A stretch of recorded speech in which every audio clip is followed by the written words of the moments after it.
Hi friend, இப்போ வந்து பருப்பு உருண்டை குழம்பு வச்சுருக்கேன். இது எப்படி செய்கிறேன்னு பார்ப்போம். வாங்க வீடியோக்கு போவோம்.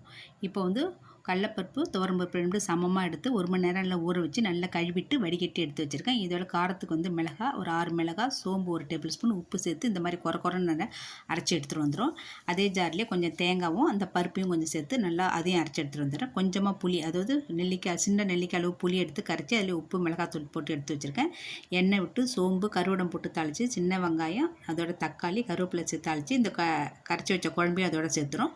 இப்போ இதெல்லாம் வந்து இந்த உருண்டையை வந்து இப்போ பிடிச்சி வச்சுக்கலாம். அது முருங்கைக்கீரை, கருவேப்பிலை இதெல்லாம் போட்டு வச்சுருக்கேன். வெங்காயம், பூண்டு, கொஞ்சம் தேங்காய் இதெல்லாம் எடுத்து உருண்டையாக பிடிச்சி கொதிக்கிற குழம்புல இந்தமாரி ஒன்று ஒன்றா போட்டுட்டுனா அதுவே வந்து நல்லா அப்படி மேலே எழும்பி வந்துடும். இந்த நேரத்தில் வந்து தேங்காயும் அந்த பருப்பு கொஞ்சம் மீதி இருந்த பிறகு அதையும் அரைச்சதை வந்து இதோட சேர்த்துடலாம். இப்போ உருண்டை குழம்பு வந்து உங்களுக்கு வந்து ரெடி ஆகிடுச்சு. இது வந்து ப்ரோட்டீன் அதிகமாக இருக்குது. ரொம்ப ஹெல்த்தியான ஒரு குழம்பு இது. இது பிடிச்சிருந்தால் லைக் பண்ணுங்கள். Thank you friends.